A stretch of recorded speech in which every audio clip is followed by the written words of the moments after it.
इस कहानी को समझने के लिए कहानी का पहला भाग ज़रूर सुने। राम जी, चलो अच्छा हुआ कुछ समय अकेले साथ गुजार लें। सविता जी, मैं कह रही थी क्यों ना भाई साहब से बात कर लें। राम जी, किस बारे में? वेद ने कहा है ना वो लोग काम कर लेंगे और अमर को भी भेज देगा मदद करने के लिए, और फिर उन्हें भी अच्छा नहीं लगेगा ना। सविता जी, हाँ ये भी सही है। अच्छा आप बताओ किसको किसको बुलाना है? अभी से लिस्ट तैयार कर देते हैं, उस हिसाब से कार्ड भी छपवाना है। राम जी, हाँ चलो एक काम कर लेते हैं, लेकिन उससे पहले तुम्हारी हाथों की अदरक वाली चाय। सविता जी, अच्छा जी, कभी आप भी पिला देते मुझे। वेद कितना करता है अर्पिता के लिए, बनाकर भी खिला देता है वो, और आप? राम जी, अरे आप भी गजब करती हैं, इस उम्र में आपको रोमांस शोभा देता है क्या? अपने समय में तो। सविता जी, आप भी बात को कहाँ लेकर जा रहे हैं, मैं ही चली जाती हूँ। राम जी, एक काम करो तुम ना काशी राम जी के पास फ़ोन करो, मैं यूं गया और यूं आया। सविता जी फ़ोन लगाने लगी और राम जी किचन की ओर चले गए। फ़ोन रानू ने उठाया था और कुछ देर बात की। तब तक राम जी आए और उनके हाथ में चाय था। उन्होंने चाय का कप सविता जी को पकड़ाया और फ़ोन हाथ में लेकर बात करने लगे। कुछ देर बात किया और बात करते करते ही चाय पीने लगे। जगनपुर, रात का समय 9 बजे। अर्पिता और वेद खाने के लिए बैठे हुए थे और खाना खत्म करके वो लोग रिसॉर्ट के टॉप पर गए हुए थे, जहाँ एक किनारे को अच्छी तरीके से सजाया गया था और वहाँ एक झूला और एक बेड रखा हुआ था। साथ में रोशनी के लिए मोमबत्ती जलाई गई थी और हल्का सजाया गया था। ये सब वेद के कहने पर ही वहाँ के लोगों ने किया था। अर्पिता तो आज सुबह से मिल रही सरप्राइज से बहुत खुश थी, ऊपर से सारा खाना उसी के पसंद का था। वेद को कुछ खास पसंद नहीं था, फिर भी उसने खाया था। वेद ने अपनी तरफ से वहाँ का गेट बंद किया और उसे लेकर वहाँ चला गया। अर्पिता शांत होकर सब देख रही थी और वेद उसे, अर्पिता वाह वेद, ये सब कितना अच्छा है, thank you so much, I really love you. और उसके गाल पर किस कर दिया। वो बहुत खुश लग रही थी। ऊपर आसमान में तारे टिमटिमा रहे थे और नीचे खुशी से अर्पिता का चेहरा। वेद के चेहरे में एक सुकून नज़र आ रहा था। वेद तो झूले में बैठ गया था, पर आज अर्पिता को बैठने में झिझक महसूस हो रहा था। पहले नहीं होता था, लेकिन अब वो सब करने में उसे पता नहीं क्यों अजीब लगता, जबकि वो पहले ऐसे नहीं करती थी। वेद शायद समझ गया था, इसलिए उसने अर्पिता का हाथ पकड़ा और अपनी तरफ खींच लिया। ये सब इतना जल्दी हुआ कि अर्पिता एकदम से उसके गोद में ही गिर गई और उसकी पूरी बाल बिखर कर उसके चेहरे पर आ गिरी। वेद ने उसके बालों को हटा रहा था।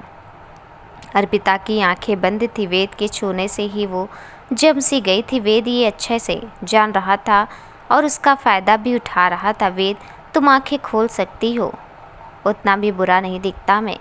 पर अर्पिता को शर्म आ रही थी। उसके दोनों गाल लाल हो गए थे। वेद ने उसे उठाया और फिर एक किनारे ले गया। हवा चल रही थी, उसके बाल हवा में उड़ रहे थे। वेद उसे सामने खड़ा किया और उसके पीछे उसके कंधे पर अपना सर रखा और उसे सामने देखने का इशारा किया, जहाँ रिसॉर्ट के गार्डन में मोमबत्ती से आई लव यू लिखा हुआ था। साथ में एक दिल भी बना हुआ था। अगले ही पल अर्पिता को अपने गले में कुछ महसूस हुआ। उसने देखा वेद के नाम की चैन थी। वो तुरंत पलट गई, उसके गले लग गई।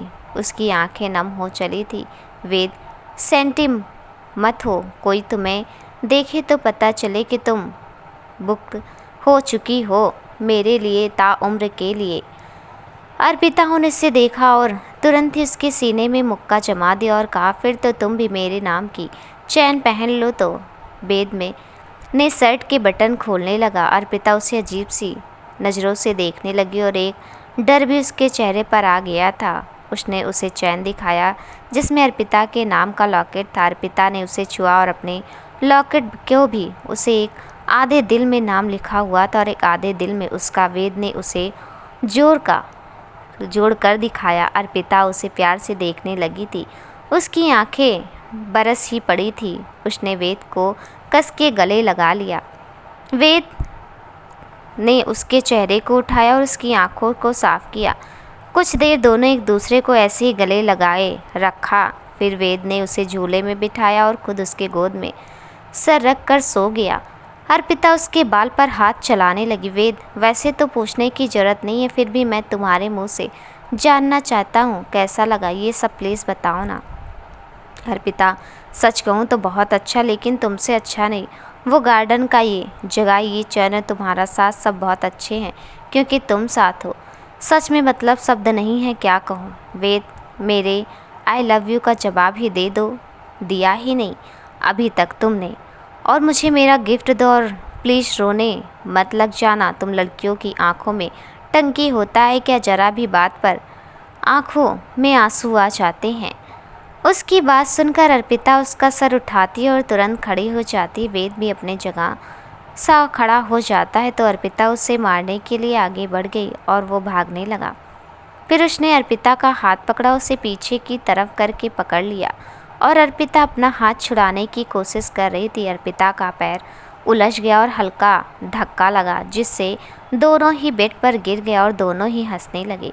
फिर दोनों वैसे ही लेटे लेटे अपने अपने सवाल जवाब कर रहे थे और बात करते करते कभी कभी दोनों लड़ पड़ते तो कभी कभी दोनों ही हंसने लगते, तो कभी दोनों के चेहरे पर दर्द आ जाता। बात करते करते कब वे सो गया उसे पता ही नहीं चला। जब कोई जवाब नहीं आया तब अर्पिता ने उसकी तरफ देखा। वे सो गया था और कुछ बाल उसके माथे पर आ रहा था। वह सोते हुए ही तरह तरह मुंह बना रहा था और अर्पिता का हाथ पकड़ा हुआ था, जैसे कोई इससे दूर ले जाएगा उसे। अर्पिता ने वहाँ का ब्लैंकेट उठाया, उसे वेद को कवर किया और खुद भी मोमबत्ती भी अब बुझने वाली थी। टाइम देखा तो 3 बज रहे थे। वो उसके सीने पर सर रख लेट गई और पहले के बारे में सोचने लगी। एक दिन अर्पिता अपने कॉलेज जा रही थी तो एक गाड़ी उसके सामने आकर रुकी। वो आगे बढ़ गई पर गाड़ी फिर आगे आकर रुकी। उसमें से वेद बाहर निकला। वो मुस्कुरा रहा था। वो अर्पिता के पास आया। वेद, सॉरी ऐसे बिहेव करने के लिए, जानता हूँ अटपटा लग रहा होगा, लेकिन आपसे बात करना भी ज़रूरी था। मेरा नाम वेद है। और अर्पिता, देखिए आप जो भी हो, मैं आपको नहीं जानती, ना पहचानती, तो आप मुझसे दूर ही रहें। और अर्पिता वहाँ से जाने को हुई और वेद आगे बढ़कर उसके पास गया और कहा, प्लीज़ एक बार मेरी बात तो सुन लीजिए, फिर दोबारा नहीं कहूँगा। अर्पिता, ओके फाइन, 10 मिनट दिया, जल्दी कहिए और मेरा रास्ता साफ करिए। वेद, मैं आपको पिछले 1 महीने से ध्यान दे रहा हूँ। मतलब एक बार आपको आपके दोस्तों के साथ देखा था। आपकी शरारत, बात करने का तरीका, आपका साफ दिल, और आप दोनों मेरे दिल में समा गए। और कब आपसे पहले नज़र वाला प्यार हो गया पता ही नहीं चला। मुझसे बाकियों के जैसा कुछ भी नहीं आता। जो बात है सामने है और घुमा फिरा कर कहना नहीं आता मुझे। और मैं कोई झूठ नहीं कह रहा हूँ। आपको यकीन ना हो तो मेरे दोस्त से पूछ लीजिए, उसे मेरे बारे में सब बात पता है। और मेरी ज़िंदगी में आप पहली लड़की और आप ही आखिरी होगी। आप साथ रहें या ना रहें, कब से ये बात कहना चाहता था पर हिम्मत ही नहीं हो रही थी। और मुझे ये भी पता है आपके लाइफ में भी कोई नहीं है। मैं सच में आपसे बहुत प्यार करता हूँ, सच्चा वाला। बस अब आपके चेहरे को देखकर बाकी जो कहना था सब भूल गया। रुको, अपने दोस्त को बुलाता हूँ। वेद अमर को आवाज़ लगाकर बुलाता है और वह बात कहता है। उसका जवाब देने के लिए कहता है, अमर, वेद सच कह रहा है, उसके लाइफ में आपके अलावा कोई नहीं है। वो आपसे बहुत प्यार करता है, प्लीज़ उसे हाँ कर दीजिए। पिछले 15 दिनों से रात को चैन से सोने नहीं दिया है। आपने अपने साथ मुझे भी जगा कर रखा है।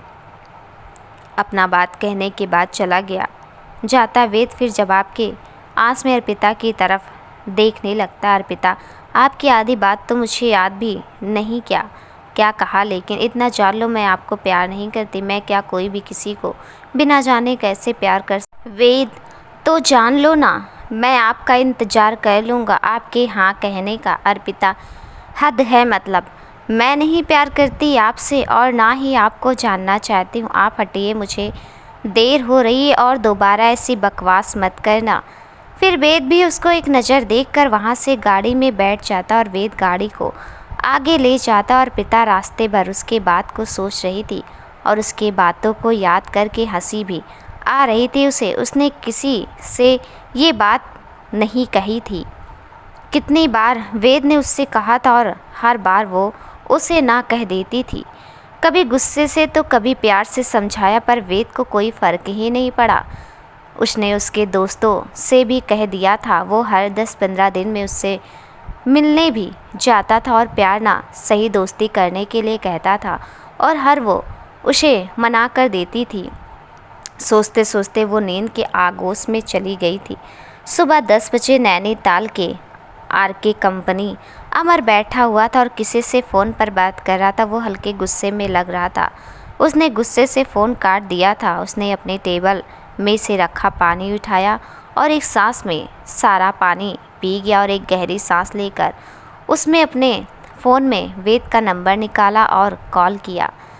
उधर वेद बाथरूम में था तो फ़ोन अर्पिता ने उठाया। अर्पिता, हेलो अमर, अभी वो नहाने गए हैं तो आते हैं तो कॉल बैक करने को कहती हूँ।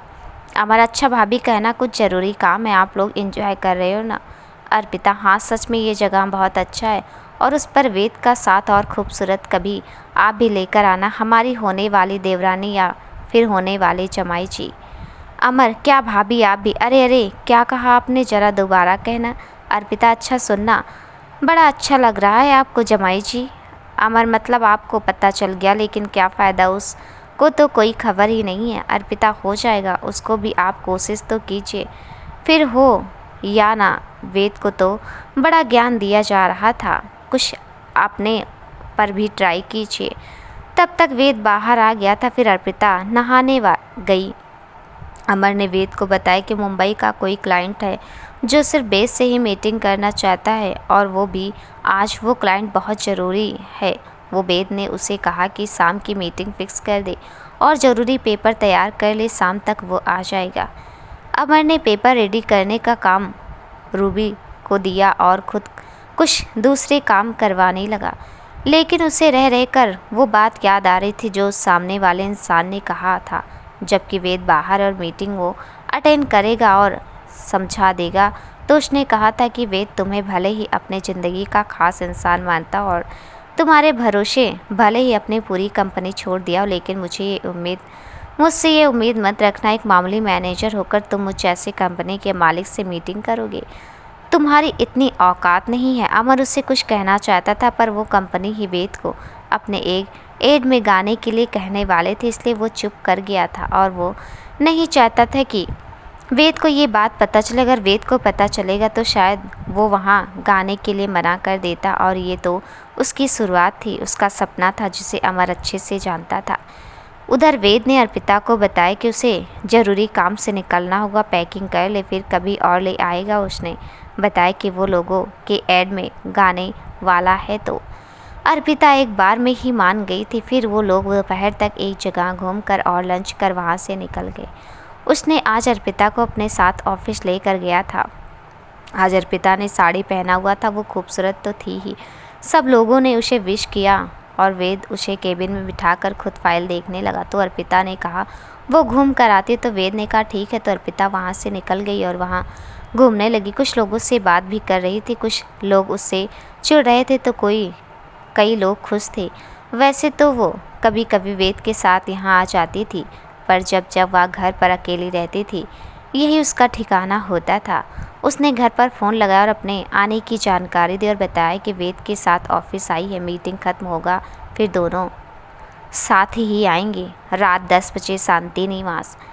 सब बैठकर खाना खा रहे थे और बात भी कर रहे थे। अर्पिता और वेद ने जिद करके अमर को भी अपने साथ बुला लाए थे, लेकिन अमर ज़्यादा बात नहीं कर रहा था, शांत था। पहले वो ऐसा नहीं था तो वेद ने पूछ ही लिया, वेद क्या हुआ अमर, कुछ परेशान से लग रहे हो, सब ठीक है ना, एनी प्रॉब्लम? अमर नहीं, वो 2 दिन तुम नहीं थे ना तो काम ज़्यादा हो गया था तो बस थक गया हूँ। वेद पक्का ना, और कोई बात नहीं है ना? अगर है तो बता सकता है। राम जी, हाँ बेटा कुछ बात है क्या? अमर नहीं और होगा तो ज़रूर बता दूंगा। सबिता ठीक है, फिर जल्दी खाना ख़त्म करके जा आराम कर। थोड़ी देर में सब खाना खाकर सोने चले जाते हैं। अगले दिन सुबह वेद अर्पिता को छोड़ने जाता। उनकी शादी की तारीख 2 सितंबर निकली थी। समय भी कम था और काम भी बहुत था। धीरे धीरे ऐसे ही दिन निकल गए। वेद अपने काम में फंसा हुआ था। शादी के 1 हफ्ते पहले उसका सूट था। इधर बाकी सबकी शादी की तैयारियों जोरों शोरों से कर रहे थे। शादी को मुश्किल से 15 दिन बचा था और कंगना और नमन वहां आ गए थे। अमर भी अर्पिता के घर गया था, लेकिन वहाँ के काम को मोनू और रानू ने अकेले दोनों ने ही अच्छे से संभाल लिया था। वैसे तो सविता जी और राम जी शादी अपने गांव से करना चाहते थे, पर काशीराम जी ने कहा तो वो मना नहीं कर पाए और शादी के बाद वहाँ के मंदिर में जाकर पूजा के साथ साथ कुछ दिन बिताकर वापस आने के प्लान बना लिया था। इससे दोनों बातें रह गई थी। गांव में उनका अपना घर था जिसके देखभाल के लिए गांव के ही आदमी को कहा हुआ था। साल में एक दो बार जाना हो जाता था उन सब का। अर्पिता और वेद की फ़ोन पर बात हो जाया करती थी, जिसमें वो दोनों बात कम लड़ते ज़्यादा थे। कभी कभी दोनों के दूसरों को छेड़ने लगते थे। वेद को बाहर जाना पड़ता था 2 दिन के लिए, तो वो जल्दी चला गया था और इस बीच सारा काम अमर को देखना था। सब अपनी अपनी शादी की तैयारी में लगे हुए थे। 1 हफ्ते बाद ही शादी की रस्में शुरू हो गई थी। पूरे घर को दुल्हन के जैसे सजाया गया था, देखने वाले देखते ही रह जाते। वहाँ अर्पिता के घर को भी अच्छे से सजाया गया था। दोनों बहुत ही खुश थे और अपनी शादी को अच्छे से एंजॉय कर रहे थे। नाच गाने के साथ साथ सबने पहली हल्दी की रस्म हुई, उसके बाद मेहंदी और दोनों के हाथों में एक दूसरे के नाम की मेहंदी लग गई थी। मन ही मन दोनों मिलना तो चाहते थे, लेकिन ये भी मुमकिन नहीं था। लेकिन एक अलग सी बेचैनी लग रही थी। अर्पिता को दोष ने रानू को बताया, उसके पापा से उसे समझाया, तब जाकर उसे कुछ ठीक लगा। देखते देखते वो दिन भी आ गया जिस दिन का सबको इंतजार था। वेद घोड़े में बैठकर तैयार था, उसकी आरती की गई और बारात आगे बढ़ाई गई।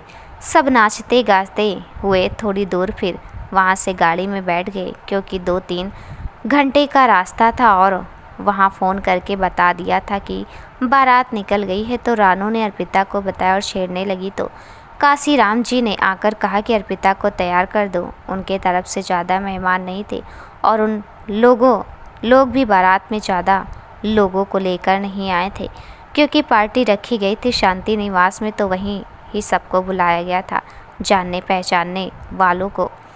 वेद ने लाल कलर की शेरवानी पहनी हुई थी। स्मार्ट तो पहले से था, आज भी कम नहीं लग रहा था। सब लोग घर से घोड़े दूर से ही नाच गाना करते हुए आगे बढ़ रहे थे। अब तक अर्पिता भी तैयार हो गई थी। बारात का स्वागत अच्छे से किया गया और सब घर से कुछ देर पहले ही नाचते गाते आ रहे थे। उसकी आवाज़ अर्पिता के कमरे तक आ रही थी। अर्पिता का मन भी खूब डांस करने का था। अर्पिता की माँ नहीं थी, तो प्रवेश द्वार की पूजा उसके बुआ ने किया। फिर सबको घर के पास ही जहाँ शादी की सारी तैयारियां की गई थी वहाँ लेकर गए। वहीं स्टेज में वेद को बैठाया गया, उसके साथ कंगना, नमन और अमर बैठे थे। राम जी काशीराम जी के साथ थे।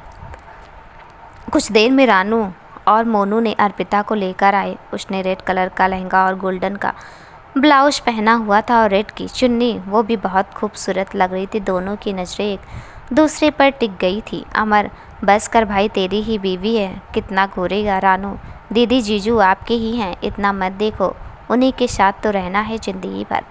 खैर, दोनों की जयमाला हुई, फिर शादी। एक दूसरे का हाथ पकड़कर 7 फेरे लिए। वेद ने दोबारा उसकी मांग भरी और मंगलसूत्र पहनाया। अर्पिता की आंखों में आंसू छलक आया था। उसे वेद ने शाप किया और फिर हाथ से मुस्कुराने को कहा। बदले में अर्पिता भी मुस्कुरा दी। हल्की नोक-झोंक के साथ सब रस्म पूरी की गई। सुबह 7 बजे तक उसकी विदाई हो गई थी। शाम को पार्टी था और अर्पिता के परिवार वाले दोपहर तक आने वाले थे। यहाँ का काम भी खत्म करना था। शादी के बाद का 10 बजे तक वो लोग शांति निवास पहुँच गए थे। आरती की पूरी तैयारी सविता जी ने कर लिया था। 1 बजे तक सब रस्मों ने फ्री होकर सविता जी ने दोनों को आराम करने के लिए भेज दिया और शाम को पार्टी थी और रात से वो लोग सोए नहीं थे। शाम 8 बजे पार्टी में मेहमान आना शुरू हो गए थे और अब तक अर्पिता और वे दोनों सोकर नहीं उठे थे। कितने बार सब लोग आ रहे थे और 5 मिनट बोलकर वो लोग उठ ही नहीं रहे थे। थक हार कर सविता जी ही ऊपर आई और उन दोनों को उठाकर तैयार होने के लिए कहा। बाकी लोग नीचे मेहमानों से मिल रहे थे। रानू अर्पिता को तैयार करने के लिए रुकी हुई थी, क्योंकि उसने बाहर से मेकअप आर्टिस्ट को मना कर दिया था। खैर, 9 बजे तक दोनों नीचे आ गए। मेहरून क्रॉप कुर्ती और सिल्वर कलर का लहंगा, गले में मंगलसूत्र, माथे में सिंदूर, भरी भरी चूड़ी, बाल खुले हुए और बिंदी और आँखों में काजल और लाल लिपस्टिक, बस इतने में ही वो कयामत ढा रही थी। वेद ने भी उसके मैचिंग के ही मिलते जुलते हुए ड्रेस पहना था। खैर दोनों को स्टेज पर लेकर जाया गया। फिर हुआ मिलने और आशीर्वाद देने का शुरुआत। तो वो 1 घंटे तक चला। उसके बाद नाच गाने का प्रोग्राम शुरू हुआ। सब एक एक करके एक से एक डांस कर रहे थे। तो भाई अपने दुल्हन और दूल्हा कहाँ पीछे रहते। उन दोनों को भी सब लोगों ने मिलकर डांस करने को कहा गया तो दोनों ने महफिल में आग ही लगा दी थी। सब उनके लिए हुटिंग कर रहे थे और गाना भी उन पर जम रहा था। गाना खत्म हुआ। दोनों एक दूसरे की आंखों में आंखें डाल कर रहे थे। गाना खत्म होते ही तालियों की आवाज़ से वो दोनों बाहर आए, फिर सबके साथ आ गए। थोड़ी देर बाद सब खाने चले गए। 1 बजे तक सब खाना खाकर मेहमान को विदा करके बाहर ही बैठे हुए थे। तो सविता जी ने सबको आराम करने को कहा। सब लोग वाकई बहुत थक गए थे। तो जैसे ही बिस्तर पर गिरे, सीधे अगली सुबह उन सब की नींद खुली, वो भी 10 बजे। सब लोग जल्दी से तैयार होकर नीचे आए, जहाँ पहले से ही सविता, काशीराम और राम जी बैठे बैठे बात कर रहे थे। बच्चों को नीचे आते देख सविता ने नाश्ता लगाने को कहा। सब लोग बैठकर बात कर रहे थे। राम जी ने उनको कहा कि अपने साथ गांव चलने को कहा।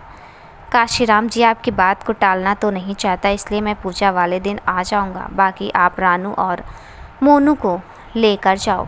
अर्पिता पापा चलो ना आप भी। राम जी बेटा जी कोई बात नहीं, उनको भी अपना कुछ काम होगा, फिर पूजा वाले दिन आ ही जाएंगे ना। मोनू मैं भी पापा के साथ ही आ जाऊंगा, मेरी भी क्लास की काफ़ी छुट्टियां हो गई हैं। सबके बीच बात तय हुई कि एक छोटे बस में सब लोग एक साथ गांव कोरमपुर काल्पनिक के लिए सुबह निकलेंगे और अर्पिता के पापा और भाई पूजा वाले दिन आएंगे, जो 3 दिन बाद था। लेकिन कंपनी के कुछ काम थे और 1 हफ्ते तक किसी को उस काम को संभालना था। तो वेद ने कहा सारी मीटिंग वो वीडियो कॉलिंग में कर लेंगे और बाकी का ज़रूरी काम रात तक ख़त्म कर देते हैं और फिर मैनेजर संभाल लेगा। सब अपनी अपनी काम को पूरा करने लगे। 1 हफ्ते का प्लान था और सबको अपना अपना सामान पैक करना था। थोड़ी देर बाद मोनू और उसके पापा दोनों घर के लिए निकल गए और वेद अमर ऑफिस के लिए। वेद और अमर के पैकिंग का जिम्मा अर्पिता ने ले लिया था। वो पैकिंग करते हुए अपने और वेद के बारे में सोचने लगी कि कैसे वेद उसके आगे पीछे चक्कर लगाता था और अब खुद उसके प्यार में रंग गई थी। सुबह का वक्त, शांति भवन, सब के सब बस में बैठने में लगे हुए थे। वेद और अर्पिता एक साथ बैठे थे, राम जी और सविता जी एक साथ, और रानू और कंगना एक साथ, और अमन और नमन एक साथ थे। बस 10 सीट वाला था। सब अपना अपना सामान रखे और अपने अपने जगह पर बैठ गए।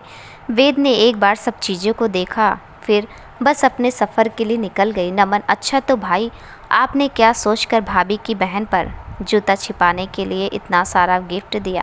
रानू जीजू कहीं से जलने की बू आ रही लगता है होने।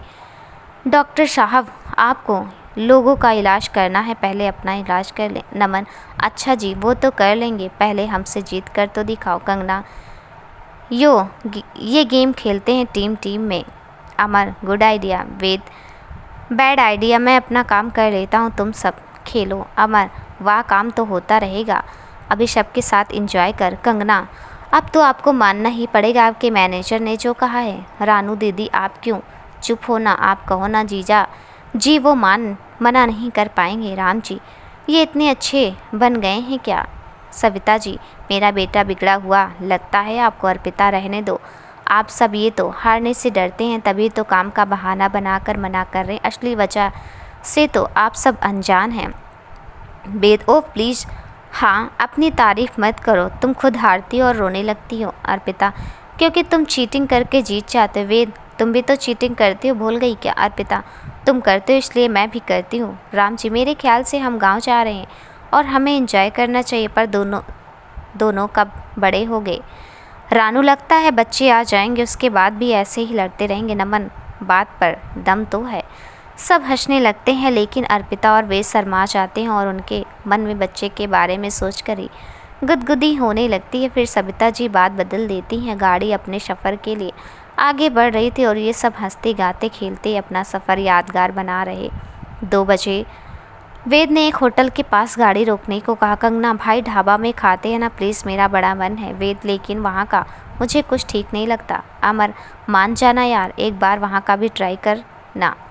तो वेद ढाबा के पास गाड़ी रोकने को कहता। अर्पिता अमर की तरफ देखकर मुस्कुराने लगती तो अमर शर्मा कर अपना चेहरा दूसरी तरफ घुमा लेता है। फिर आधे घंटे बाद गाड़ी एक ढाबा पर रुकता है और तो सब नीचे उतरते हैं और फ्रेश होकर वहाँ खाने का ऑर्डर देते हैं। गांव के रहन सहन के हिसाब से अर्पिता और सविता जी साड़ी पहनी हुई थी और कंगना और रानू ने शूट। 1 घंटे बाद वो लोग वहाँ से निकल गए। करीब 1 घंटे का रास्ता बचा हुआ था। SU कंपनी, एक 30 साल का लड़का और एक 53 साल का आदमी बैठा हुआ था। देखकर ही अच्छे घर से लग रहे थे। लड़के ने अपने हाथों में कड़ा और अंगूठी पहनी हुई थी, काली आंखें, फेस में बियर्ड थे, उसके फॉर्मल ड्रेस में था। सामने वाला आदमी का भी लगभग सेम ही था। हाँ, बाल जरूर हल्के सफ़ेद थे, शायद कलर करना था, और वो किसी सोच में डूबे लग रहे थे और लड़का उन्हें देख रहा था। डैड, आप किसी सोच में लगे हुए हैं, बताइए भी। आखिर आदमी, बेटा यूवी सुनने में आए हैं वेद के परिवार वाले सब गांव गए हैं घूमने के लिए। मौका अच्छा, कंपनी से उनके प्रोजेक्ट्स के यूवी प्रेजेंटेशन चुरा लो, यही ना? पर डैड, यह गलत है, वो किसी की मेहनत है। हम भी अपना अच्छे से तैयार करेंगे, फिर देखना हमें भी मिलेगा वो डील। आदमी, अपनी माँ की तरह ही हो, ये भी मत भूलो, उनके कारण ही तुम्हारी माँ की ये आज हालत है। यूवी, डैड वो गलती से हुआ था और उन्हें इसका अफसोस भी है। वो हमेशा उनकी खबर लेते हैं पर आपकी वजह से वो घर नहीं आते। तभी नमन अंदर आते हुए कहता, मिस्टर केशव सूर्या, उसे समझाने के से कोई फ़ायदा नहीं, उसे अच्छे बनने की बीमारी लगी हुई है। यूवी, भाई कम से कम आप तो समझिए, डैड को कहो ना। नमन, पापा को यह आइडिया मैंने ही दिया है मेरे भाई। पापा, लेकिन एक बात मुझे समझ नहीं आई। आदमी, केशव सूर्या, यही ना कि तुम दोनों जुड़वा होते हुए भी अलग अलग कैसे हो? नमन, या can you explain miss Keshav Surya ji? क्यों नहीं, तुम मेरे जैसे हो और ये तुम्हारी माँ जैसे। यूवी, तो उसमें बुरा क्या है? नमन, बुरा तो कुछ नहीं है भाई, पर अच्छा बनकर कुछ नहीं मिलेगा, ये याद रखना। और डैड, उस वेद की कंपनी का काम हो जाएगा, बस थोड़ा टाइम लगेगा मछली को जाल में फंसने में।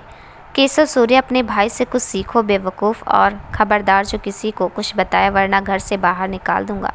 यूवी वहाँ से गुस्से में निकल जाता और नमन और केशव अपना बात करना शुरू करते हैं। केशव सूर्या, बेटा अपने आदमियों को उनके दोनों कंपनी में काम पर लगाओ। नमन, उनकी 3 कंपनी है डैड। केशव सूर्या, बेटा दोनों को उसने अब एक ही ऐड कर दिया है, जिससे अपना काम थोड़ा आसान हो गया है, तो अब ज़्यादा झमेला नहीं होगा। नमन, बस एक बार वो अमर हाथ आ जाए फिर तो सब ठीक हो जाएगा। बर्बाद ना कर दिया उस वेद को तो मेरा नाम भी नमन नहीं है। शाम 5 बजे तक वो सब गांव पहुंच गए थे। वहां का वातावरण ही अलग सुकून दे रहा था, अलग एहसास करा रहा था। वहां पहले से ही बता दिया गया था, इसलिए वहां सब तैयारी हो गई थी। बस को आते देख आसपास के बच्चे और बड़े सब आए और वहां पर खड़े हो गए। सब लोग बस में से एक एक करके निकले और बाहर ही खड़े हो गए। और सविता जी, राम जी सबसे बात कर रहे थे। अर्पिता और रानू को छोड़कर सब बात कर रहे थे। बस वो दोनों एक दूसरे का मुँह और सामने देख रहे थे। सब यहाँ तो आते जाते रहते थे, उनका पहली बार था। हालांकि शादी के बाद वेद जरूर आया था, पर अर्पिता नहीं आई थी। उस समय वो घर पर ही रुक गई थी। वहीं काम करने वालों ने हल्का नाश्ता बना दिया था। सब लोगों ने फ्रेश करके नाश्ता खाया और फिर वहीं आराम करने चले गए थे। घर में 3 कमरे और एक किचन, एक हॉल और आगे पीछे आंगन था। राम जी, सविता जी एक कमरे में और अर्पिता, रानू, कंगना एक कमरे में, वेद, नमन और अमर एक कमरे में थे। रात को 8 बजे जैसे वो लोग बाहर आए, वहीं आंगन में ही बैठ गए और वहीं बात करते हुए खाना खाए। फिर रात को 11 बजे सोने चले गए। कुछ दिनों से लगातार वो ज़्यादा ही बिजी और थके हुए थे और आज का सफ़र बिस्तर पे आते ही सो गए। अगली सुबह 7 बजे गांव वालों की तेज आवाज़ से बाकी घर वालों की नींद खुली तो सबके सब बाहर है और सामने वेद और अर्पिता के साथ बाकी गांव वाले खड़े थे। अर्पिता का बाल खुला हुआ था, उसने एक लॉन्ग वाइट कलर की फ्रॉक पहनी थी और चुन्नी को माथे पर लिया था। वेद ने भी वाइट टी शर्ट के साथ वाइट लोवर पहना हुआ था। दोनों सर झुकाकर खड़े हुए थे। गांव वाले शायद वेद और अर्पिता को जानते नहीं थे, क्योंकि वो लोग उन्हीं के ही उम्र के थे। लगभग 10 से 12 लड़के थे और कुछ बुजुर्ग थे। उनके कहने पर ही वो यहाँ लेकर आए थे। राम जी के यहाँ जो काम करता है रघु, वो कहता है क्या हुआ, और आप सब लोगों के साथ बेटे बहू क्या कर रहे हैं, आखिर मामला क्या है। एक आदमी, ये दोनों आपके बच्चे हैं राम। राम जी हाँ, लेकिन आप ऐसा क्यों कह रहे हैं, इन्होंने कुछ किया है क्या। दूसरा आदमी, ये तो आपको ये दोनों ही बताएंगे उन्होंने क्या किया है। सविता जी, वेद क्या कह रहे हैं इन लोग, कुछ बोलो। अर्पिता और वेद दोनों कह रहे थे एक दूसरे तुम बताओ, पर दोनों में से कुछ नहीं कह रहा था। राम जी बताओगे अब। दोनों एक साथ, हम वहाँ अमरूद चोरी कर रहे थे पापा, आदमी और सब लोगों को भूत बनाकर डराने का काम कर रहे थे। क्या सबके मुंह से एक साथ निकला। सब अपनी आंखें बड़ी बड़ी करके उन दोनों की तरफ देख रहे थे। पहला आदमी, वो तो इन लोगों ने बताया कि आपके यहाँ के हैं, नहीं तो हम पुलिस बुलाने वाले थे। दूसरा आदमी, और ये बच्चे लोग मिलकर पकड़े हैं, हमारे तो हाथ ही नहीं आ रहे थे। बड़े हो गए हैं लेकिन कितने बदमाश हैं। सविता जी, भूल हो गई, आपने अच्छा किया, हम इनको समझा देंगे। आप बता दीजिए आपका क्या नुकसान हुआ है, हम भरपाई कर देंगे। तीसरा आदमी, अरे नहीं, नुकसान कुछ नहीं हुआ है। इन्होंने इनके साथ सच में आज सुबह मजा आ गया, कहीं कोई झूठ बोलकर फ़ायदा ना उठा रहे हों, बोलकर हम यहाँ आ गए हैं। अगला आदमी, वो हम इनको बंद चेहरे में नहीं पहचान पाए थे, ये जब ये आए थे मुलाकात नहीं हुई थी, इसलिए फिर सब कुछ बात बताकर वहाँ से निकल गए। दोनों ने उन लोगों से माफ़ी मांगी तो उन्होंने माफ़ कर दिया और उनको समझाए कि सोच समझ कर करे, कहीं कुछ हो जाता तो। दोनों ने हाँ में सिर हिलाए। फिर वो दोनों वहीं बाहर ही बैठ गए। बाकी सब भी उनके आसपास बाहर बैठ गए। अमर, अब पूरा बात बताओ, तुम दोनों आज एक कैसे शामिल हो गए एक प्लान पर। कंगना, वही तो, हम भाई एंड भाभी, अपने कांड के बारे में तो बताओ। सुबह 4 बजे के करीब वेद की नींद खुली तो बाथरूम के लिए बाहर आया, जहाँ पहले से अर्पिता आई थी और वो दोनों आ ही रहे थे। बाथरूम पीछे साइड था। नींद में थे, टक्कर हो गया और एक साथ गिर गए। इनकी नींद अब जा चुकी थी और एक दूसरे को दोष दे रहे थे कि उसके वजह से गिरे हैं। फिर वेद कहता, अब तो नींद भाग गई और नींद आने से रही, चलो घूम कर आते, इसी बहाने कम से कम कुछ वक्त साथ गुजार लेंगे, 1 महीने से मौका ही नहीं मिला। अर्पिता को भी उसकी बात ठीक लगती है, लेकिन वहाँ बाहर अंधेरा था और एक आवाज़ आने से वो डर गए। तभी दोनों के दिमाग में आया कि क्यों ना लोगों को डराया जाए। दोनों ने एक साथ कहा आइडिया, फिर अपना बताने के लिए कहने लगे। फिर एक साथ कहा। पहली बार दोनों ने बात सेम हुई थी तो वेद और अर्पिता ने अपना ड्रेस चेंज किया और फिर वहाँ से वेद ने अपने पास से मुखौटा निकाला जो वो अर्पिता को डराने के लिए लाया था। तो अर्पिता ने पूछा, ये कब लाए। तो वेद ने बाद में बताने को कहा। दोनों चुपके से घर से निकल गए। कुछ लोग अपने खेत में लेटे हुए थे तो कुछ जगकर साफ सब तरफ देख रहे थे। तो वो दोनों उनके पास जाकर आवाज़ निकाल रहे थे। जो सोए हुए थे उनके चादर को खींचते तो फ़ोन पर हॉरर वाला आवाज़ चला देते। बेचारे लोग फिल्म में देखे थे, किसी के सामने आकर अपना दोनों हाथ उठाकर आवाज़ निकालते और भाग जाते। पेड़ से मीठे मीठे अमरूद तोड़ते सब लोग उनके पीछे भाग रहे थे। आखिर में जाकर रास्ता ख़त्म हुआ तब उन लोगों के पास भागने को जगह नहीं था तो वो लोग पकड़ाए। उनके साथ लड़के भी थे तो अपने घर वाले की आवाज़ से बाहर आकर उनका पीछा कर रहे थे। वो लोग मारने का और पुलिस में फ़ोन करने की बात करने लगे तो दोनों ने बताया कि वो यहाँ घूमने आए और शरारत कर रहे थे। बस उनका मकसद किसी को ज़्यादा नाराज़ करना नहीं था। उन लोगों ने बताया तो वो लोग पहले सब जानना चाह रहे थे, उसके बाद ही कुछ करने वाले थे। तो दोनों को पकड़कर यहाँ ले आए। रानू, सोचो अगर कहीं आप लोगों को वो लोग मारते या पुलिस के पास भेज देते तो। राम जी, कहीं किसी को चोट लग जाती, किसी का नुकसान हो जाता तो। तुम तो थोड़ा ख्याल करते वेद। सॉरी पापा। अर्पिता, पापा गलती अकेले वेद की नहीं, हम भी इन सब में शामिल थे। आई एम सॉरी पापा। सविता जी, अरे अब जाने दो ना, आप भी चलो, सब फ्रेश होकर नाश्ता कर लो, कर पूजा है, काम बहुत है। नमन, ओके मदर इंडिया। भाभी कहानी अभी बाकी, हमें बहुत कुछ जानना है, रानू और कंगना, और हमें भी आपकी लव स्टोरी जाननी है। अगली सुबह काशीराम जी मोनू के साथ आ गए थे। पूजा पास के ही एक मंदिर में होनी थी। सारे गांव वाले को पूजा में और खाने के लिए बुलाया गया था। लगभग सब तैयारी ही हो गई थी। अर्पिता ने लाल कलर की साड़ी पहनी हुई थी। वेद ने भी लाल कलर का कुर्ता डाला हुआ था। बाकी लोग कुछ कुछ काम कर रहे थे। थोड़ी देर में पंडित जी आए। फिर सब वहीं पूजा में बैठ गए। करीब 2 घंटे तक पूजा चला। उसके बाद भोग लगाकर सब लोगों को खाना खिलाने का काम शुरू हुआ। फिर सब लोगों को खिलाने के बाद खुद सब लोगों ने खाया। इन सब काम में शाम के 4 बज गए थे और सब लोग काफ़ी थक भी गए थे, तो सब घर आ गए और आराम करने लगे। शाम 6 बजे बाहर बारिश हो गई थी, तो सब अंदर ही बैठकर चाय और पकौड़े का आनंद ले रहे थे। फिर नमन और कंगना ने सब लोगों को एक कमरे में बुलाया, सिवाय काशीराम और सविता और राम जी के। वेद, क्या हुआ, यूँ अचानक क्यों बुलाया? सब साथ में बैठे हुए थे। रानू, जीजा जी बात से पलटिए मत, आपकी और दीदी की लव स्टोरी बताइए ना। कंगना, या भैया प्लीज़। मोनू, नमन एक साथ, प्लीज़ ना जीजू, प्लीज़ ना भाई। अर्पिता और अमर बैठकर हंस रहे थे। बेचारा चारों तरफ से घिरा हुआ था, उसे बाहर आने ही नहीं दे रहे थे। अर्पिता को यूँ हंसते देख वेद ने भी उल्टा फंसा दिया। वेद, ओके मैं अपना बताऊंगा, अर्पिता अपना बताएगी, और 20 का भाग तुम तो जानते हो। मोनू, नहीं मुझे नहीं पता, मुझे शुरू से सब जानना है। नमन, हाँ भाई हमें भी नहीं पता, हम तो बाहर थे ना। कंगना, हाँ भाई थोड़ा बहुत क्या होता है, हमें तो पूरी बात जाननी है। अर्पिता, ओके ठीक है, क्या याद रखोगे तुम लोग भी। अमर, अच्छा ऐसा है, फिर शुरू हो जाइए आप दोनों। वेद, बात तो 2.5 साल पहले की है। मैं अर्पिता को 3 साल पहले से जानता था। शुरू से उसे देखकर उसे चाहने लगा था। उसकी बचपना, उसकी शरारत, उसकी हंसी, उसकी अदा।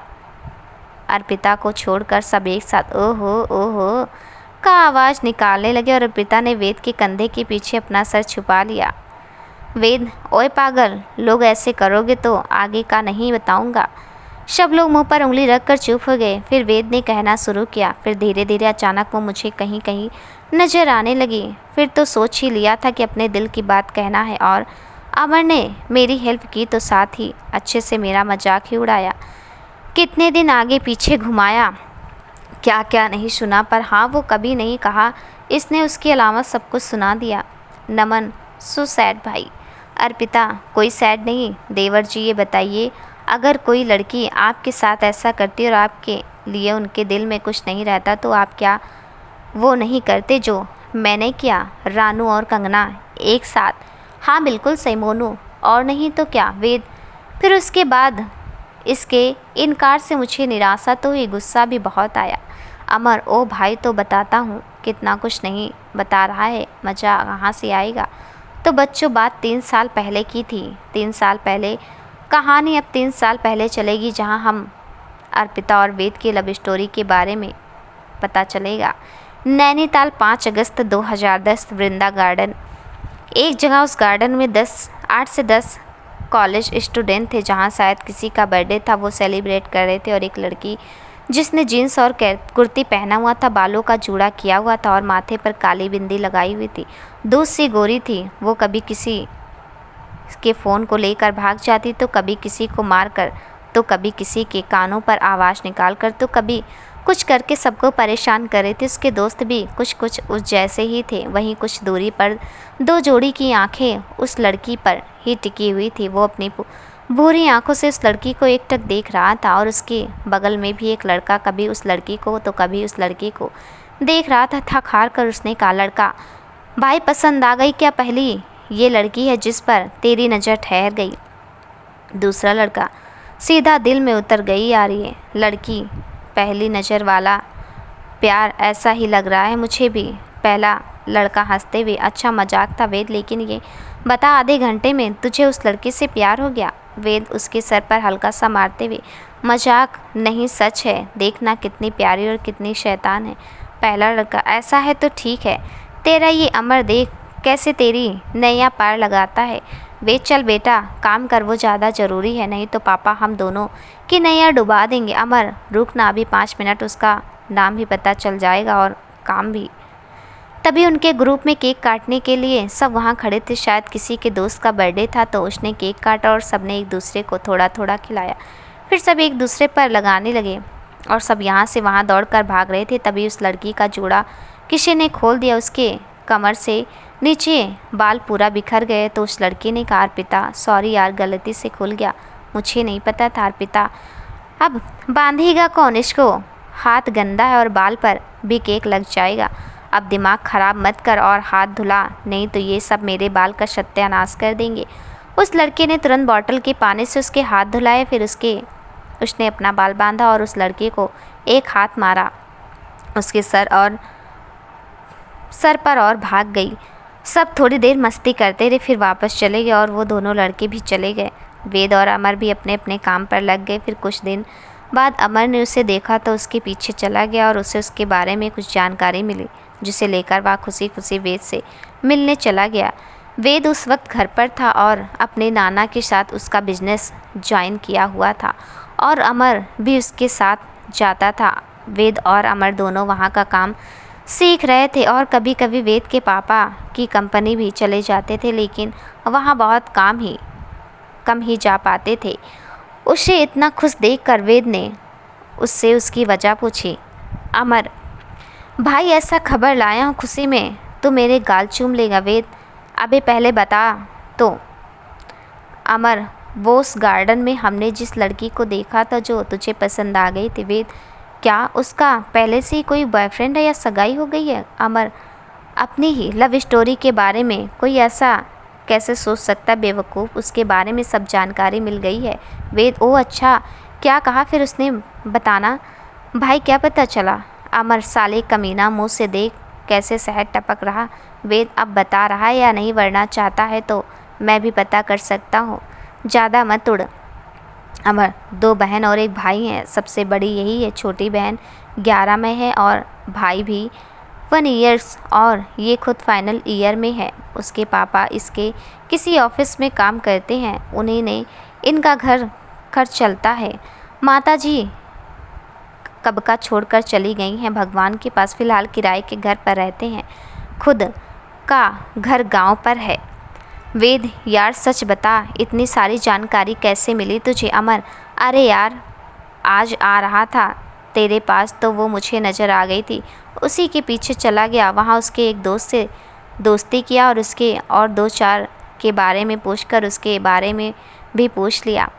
बेचारा थोड़ा नादान था, सब बता गया शुरू मुलाकात में ही। वेद, ओके चल छोड़, अब ऑफिस चलते हैं हम लोग, नाना जी वेट कर रहे हैं, इस बारे में बाद में बात करते हैं। कुछ दिन ऐसे गुजर रहे थे। हमारा वेद उसके प्यार में पागल हो गया था, कभी खुद से ही बातें करते तो कभी अकेले में मुस्कुराने लगता तो कभी गाने लगता। उसके माँ पापा सब इस बात को अच्छे से नोटिस कर रहे थे। वेद का सपना ही था कि वो एक सिंगर बने, पर नाना और पापा की वजह से वह कुछ कर नहीं पाया था। वो चाहता तो मिल सकता था अर्पिता से, लेकिन वो कभी भी ऐसी वैसी हरकत नहीं करना चाहता था। शाम का वक्त अर्पिता अपने क्लास से वापस आ रही थी। अचानक उसके सामने एक गाड़ी रुक गई। वो डर गई, लेकिन अगले ही पल वह गुस्से में उस गाड़ी वाले के पास खड़ी हो गई। अर्पिता, आपको दिखाई नहीं देता क्या? अभी कुछ हो जाता तो वेद आपको ही तो देख रहे थे, वैसे आपकी आवाज़ भी अच्छी है, आपके जैसी ही। अर्पिता, ये मिस्टर, ज़्यादा बकवास करने की ज़रूरत नहीं है, नहीं तो वो हाल करूँगी कि ना। उसके गुस्से को देखकर अमर ने गाड़ी आगे बढ़ा दी और उसने आगे जाकर एक जगह रोक दी। अमर, ये क्या था भाई तेरा, ऐसे कैसे सीधा कह दिया? वो तो अच्छा था कि हम लोग उसके सामने नहीं थे, वरना वो सीधा मार देती। वेद, यार जो था वो कह दिया मैंने, अब इसमें मेरी क्या गलती? अमर, अब किसी लड़की को ऐसे कहेगा तो वो क्या तुझसे प्यार करने लग जाएगी? बेवकूफ़, पहले दोस्ती कर, उसका विश्वास जीत, उसे अपनी मन की बात बता। वेद, धन्य हो अमर बाबू, आप कहीं पंडित क्यों नहीं बन गए? आपके लिए ये जगह उचित नहीं है बाबा।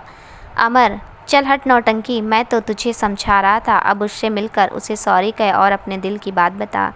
वेद, जैसे आप कहें महाराज जी।